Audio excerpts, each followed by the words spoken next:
They laughed at his accent, mocked his silence, ignored his brilliance. In a classroom where judgment wore a smile and racism hid behind a chalkboard, Kofi was just the African kid, an easy target, an outsider. But when a teacher crossed the line and tried to humiliate him in front of everyone, she had no idea.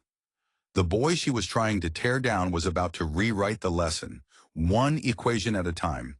This isn't just a story about math. It's about respect, revenge, and the quiet power of knowing who you are, even when the world tries to erase you. And when the truth finally came to light, it didn't just expose ignorance. It exposed a secret that could destroy everything. Now watch closely, because this is the day the underdog took the lead. Everyone in class turned to laugh. Everyone but Kofi. Maybe back in Africa, they do things differently.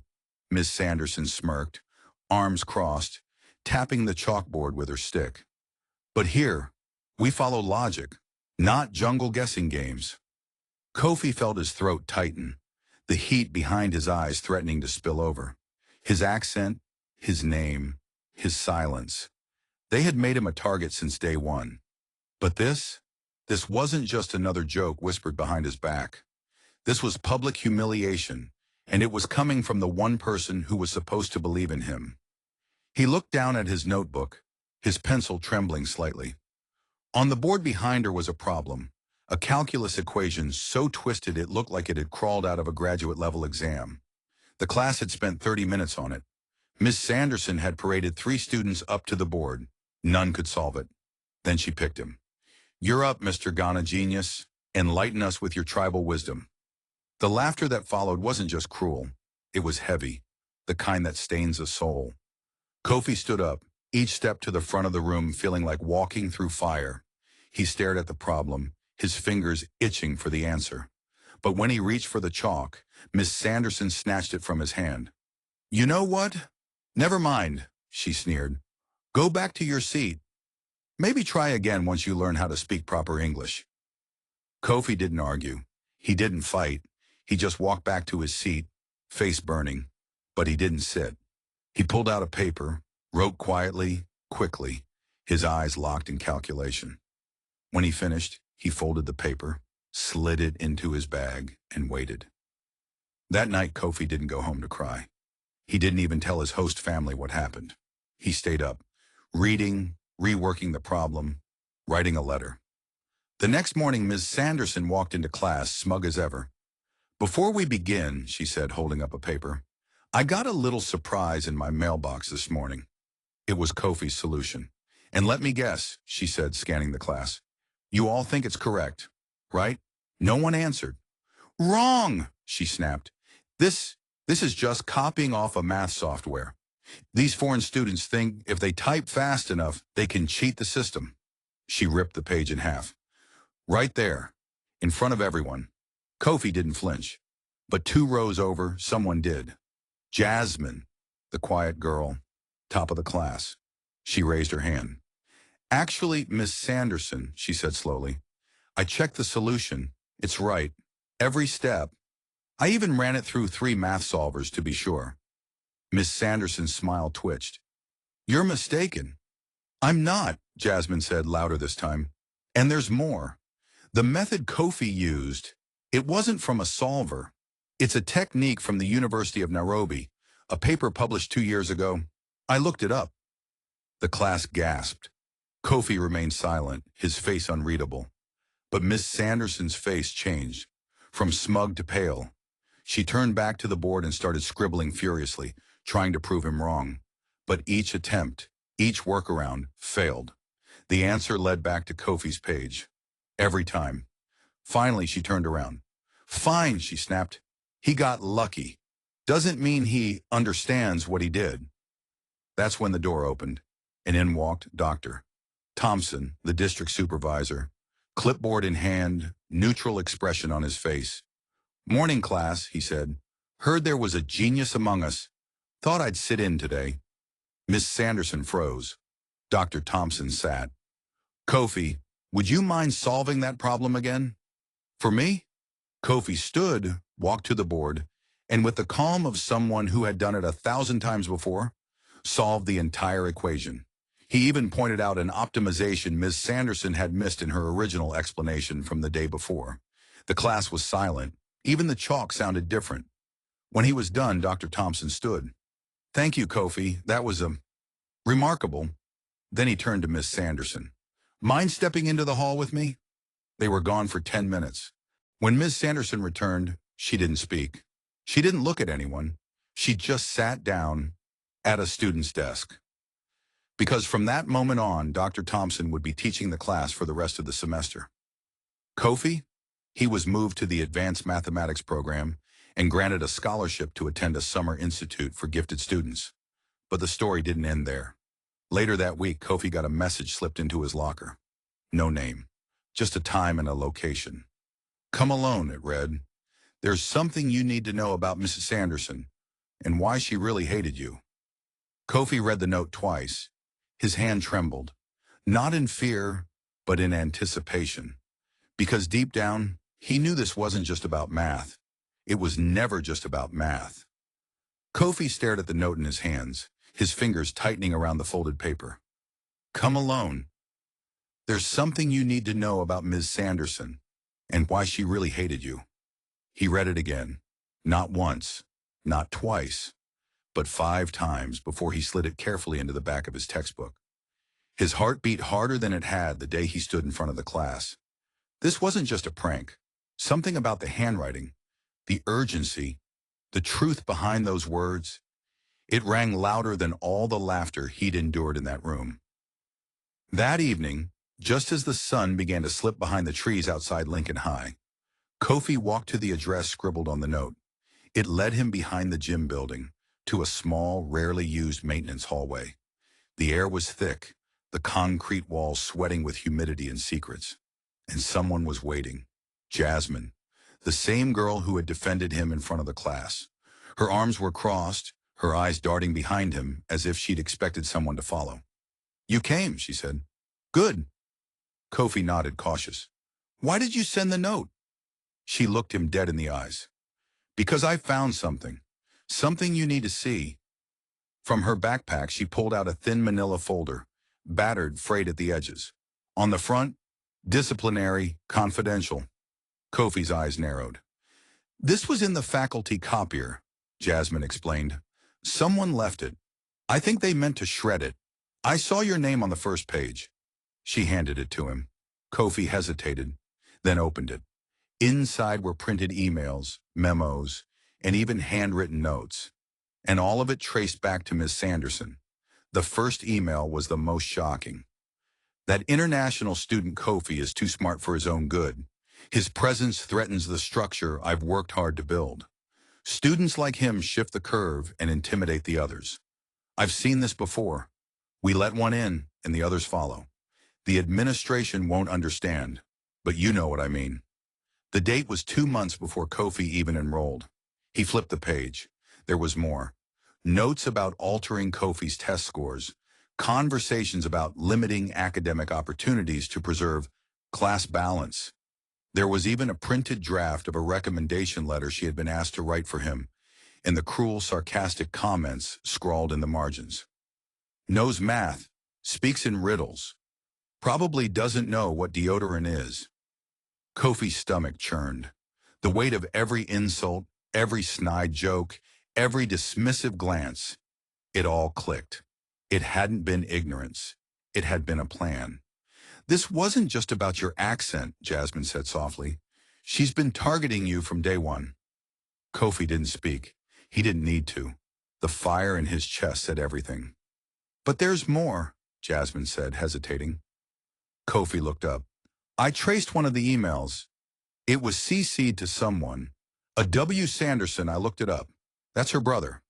"So?" Kofi asked. "He's the vice principal of the school board." The silence was louder than words. "Which means," Jasmine continued, "any complaint, any formal accusation, he could have buried it. He probably already has." Kofi felt like the walls were closing in. The game wasn't just rigged, it was locked from the top down. He paced, his mind raced. "Why are you helping me?" Jasmine didn't answer right away. Then, "Because I've seen this happen before. To my cousin, she got labeled aggressive just for defending herself. She was expelled. No one listened. But I see you, Kofi, and you don't deserve this. He stared at her, grateful, furious, hurt, ready. What do we do? He asked. She opened her phone, showed him something, a hidden camera app. I already recorded her once. I think she suspects. She's careful now. But there's one place she lets her guard down. Where? Jasmine took a breath. The teacher's lounge. Friday mornings. She brags to another teacher, Mr. Hale, about how she keeps problem students in line. Kofi nodded slowly. So we get proof. Exactly. They agreed to meet the next day. Jasmine would plant a microphone. Kofi would distract Hale. They were going to record Sanderson admitting what she'd done. With the documents and a voice recording, they could go beyond the school. To the press, to the school board, to everyone. The plan was set. But later that night, something changed. As Kofi sat at his desk, reviewing the emails again, a strange alert popped up on his phone. Unknown number, just one line. You think you're clever? That folder wasn't meant for your eyes. Back off, or you'll regret this. His blood went cold. He turned toward the window and froze. Across the street, parked beneath a flickering street lamp, was a black car. The engine running, watching. Kofi barely slept that night. Every creak in the house, every shadow that moved outside his window sent his nerves into a frenzy. The black car never left the corner. It just idled, headlights off, engine purring like a predator, waiting for the perfect time to pounce. The next morning, the car was gone. But the unease, that stayed. Kofi met Jasmine before school behind the cafeteria dumpsters, away from cameras and student traffic. He told her everything. The car, the message. Someone's watching us. Jasmine's face went pale, but she didn't flinch. Then we're close. People only threaten you when they've got something to hide. Still, Kofi could see it, the fear in her eyes. She didn't say it, but she was scared too. They both were. That day, phase 2 of the plan went into motion. Jasmine had recruited Darnell, a quiet tech club senior who owed her a favor. His job? Sneak into the teacher's lounge during AV equipment checks and plant the recording device, a small wireless mic hidden inside a fake smoke detector. Jasmine would monitor the feed from her laptop. Kofi had a tougher job: distract Mr. Hale. Now, Mr. Hale wasn't just a math teacher. He was Ms. Sanderson's closest ally at Lincoln High. Some even said he was more dangerous than she was because he smiled while he stabbed you in the back. Kofi faked a question about a scholarship recommendation. Hale, polite as ever, ushered him into his office. But 5 minutes in, Hale started probing. So how are things going with Miss Sanderson? Heard there was tension. Kofi forced a laugh. Oh, cultural differences. I think she just misunderstands me. Hale leaned forward. You're not stirring trouble, are you? I'd hate to see your file get complicated. The threat was sugar-coated, but Kofi heard the blade behind the words. He played dumb, smiled, endured. 15 agonizing minutes later, he left the office and slipped down the hall to find Jasmine already watching the audio feed in real time. She's in there now, Jasmine whispered. Kofi leaned over her shoulder. Static, muffled voices. Then, Miss Sanderson.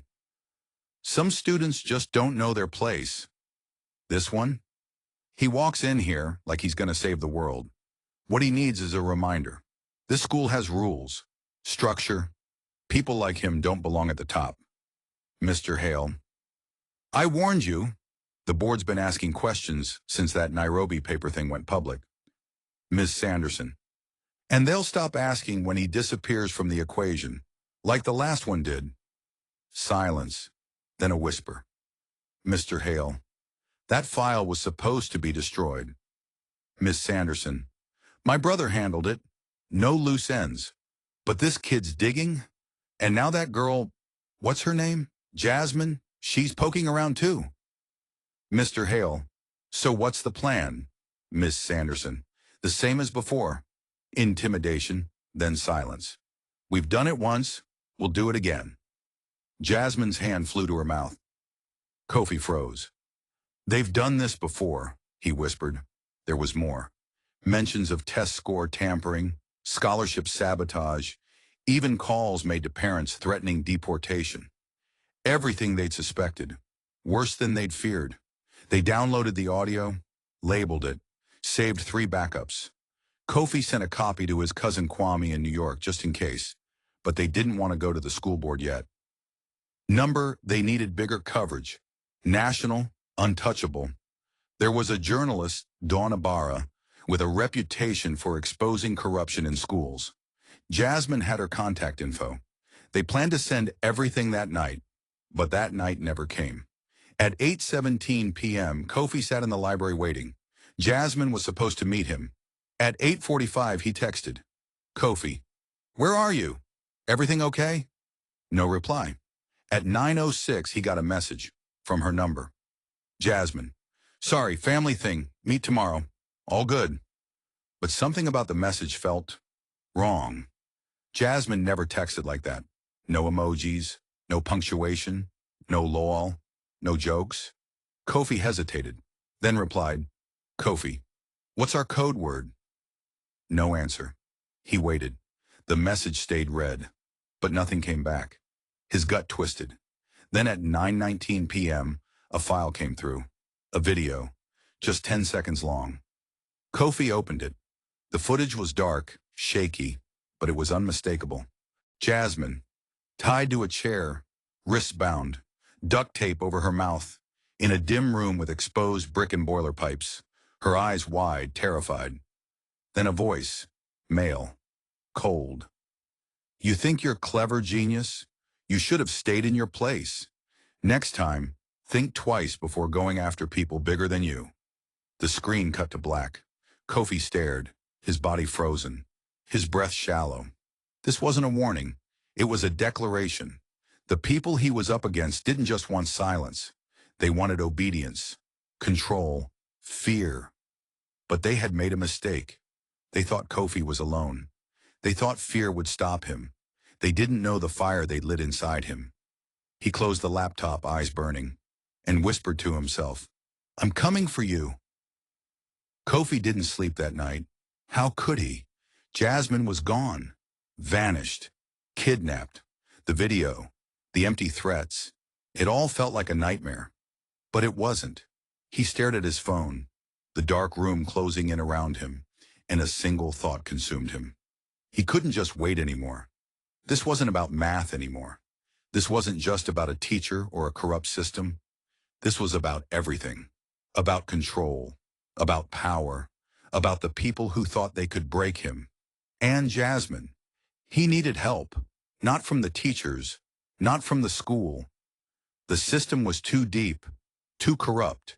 He needed someone who could break the silence, someone who had nothing to lose. And that's when it hit him.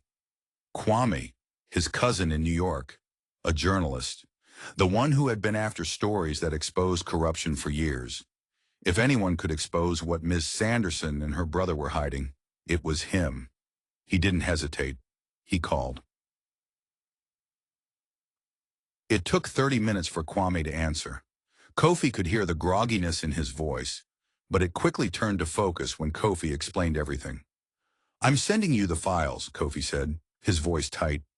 "And I need you to make some calls. I don't care who. Just get it out." Kwame was quiet for a long moment. Then, "You sure about this?" "You're playing with fire, Kofi.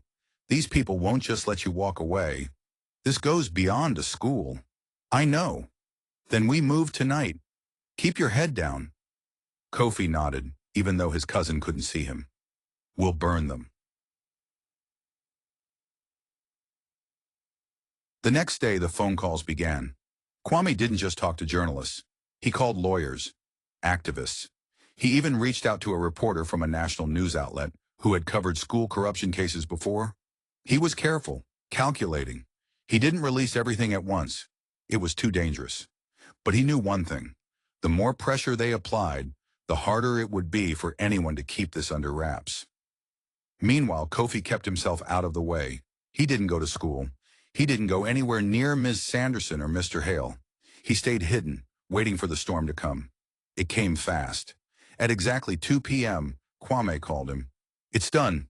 They've got the story. Kofi's breath caught in his throat. What does that mean? It means it's out. It's being investigated. The school board's already looking into it, and the media's starting to catch wind. This story is bigger than just one teacher. It's systemic, and people are already demanding answers. Kofi couldn't believe it. In a matter of hours, everything they'd risked was starting to unravel. But he wasn't done yet. He needed to find Jasmine. No story, no justice, no victory would be complete without her. The thought of her still in that dark basement, helpless, made his blood run cold. He went back to school. By the time he arrived, the news was already spreading like wildfire. Teachers were huddled in groups whispering. The students who had once mocked him now looked at him with a mixture of awe and fear. They knew something was changing. The walls they'd built were crumbling. Kofi slipped through the back entrance and made his way to the administration offices. He'd been here 100 times before, but today the halls felt different. There was an undercurrent of tension, a buzz in the air, like everyone knew something was about to explode. He didn't stop. He walked straight into the principal's office. Mr. Jenkins, a weary man in his late 50s, looked up from his paperwork, startled. Kofi, what are you doing here? I need to speak to Ms. Sanderson, Kofi said, his voice firm, and I need to speak to your vice principal. Jenkins' face darkened. I don't think that's a good idea. I'm not asking, Kofi said, leaning forward. It's not about what you think. I'm not leaving until I get the truth. Before Jenkins could say anything else, the door to the vice principal's office opened. And there he was, Will Sanderson, the man who'd been pulling the strings from behind the scenes. His face was hard, calculating, but today there was something else in his eyes. Fear. Mr. Kofi, Sanderson said, his voice low. You should leave. But Kofi didn't move. I'm not going anywhere. I know what you did. I know about the grades, the lies, the cover-up. Kofi's words cut through the tension in the room like a knife. And I know where Jasmine is. The vice principal's expression shifted, just for a split second. It was all Kofi needed. You think you're untouchable? Kofi continued.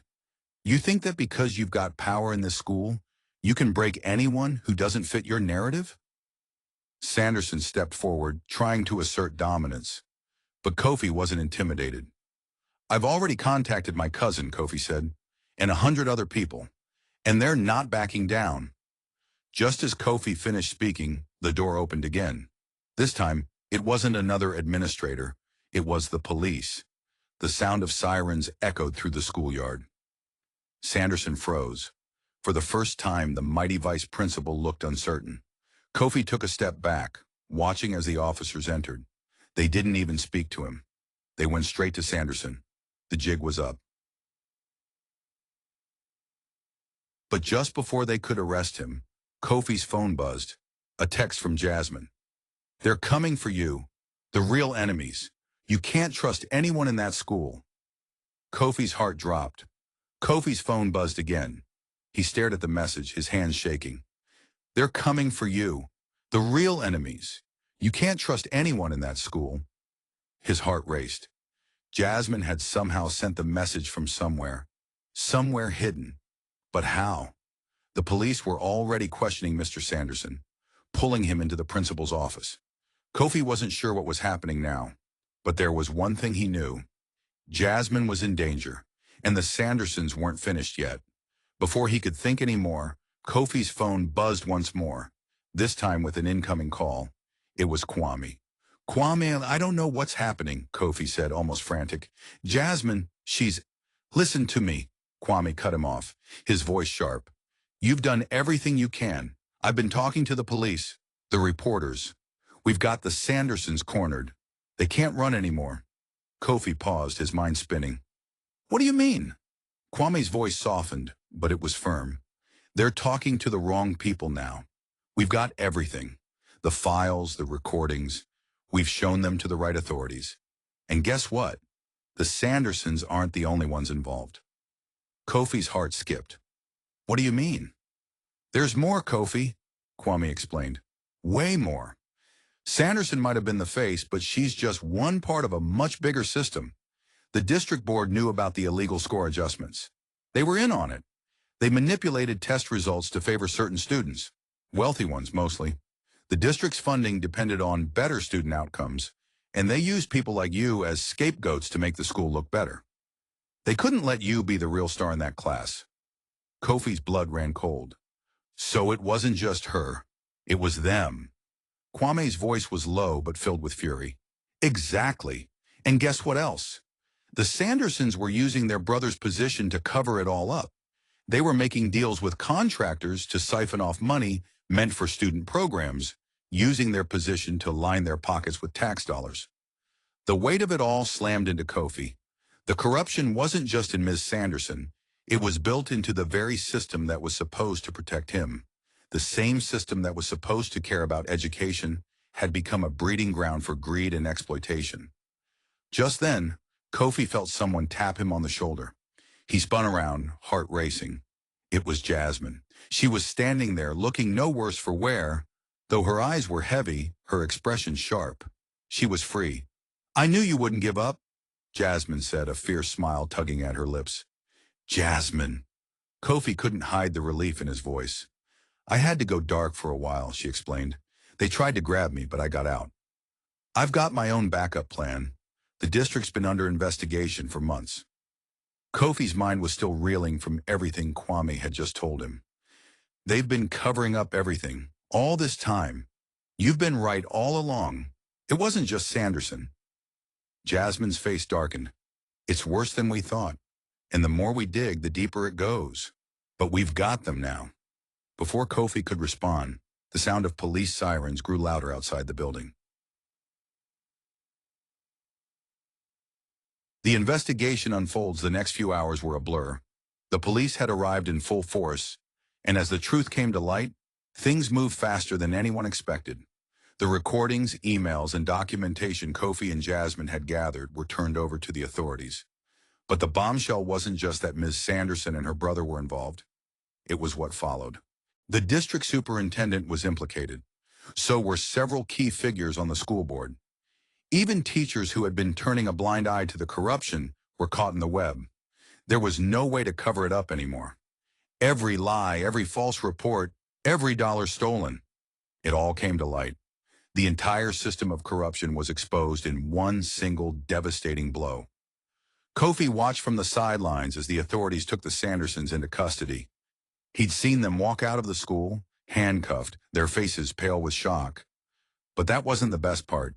The best part was seeing the expression of every student who had ever laughed at him, their faces twisted in disbelief, watching as the very people they thought were untouchable were taken away. Weeks later, Kofi stood before a crowd of students, teachers, and board members in the school auditorium. The air was thick with anticipation. He was about to receive the highest honor a student could get at Lincoln High, the Courage Award. It was a new initiative created after the Sandersons were exposed. They didn't just want to give Kofi a token of appreciation. They wanted to show the entire district what it meant to stand up for what was right. Principal Jenkins handed Kofi the award with a smile, but there was something different in his eyes. There was no smugness, no superiority.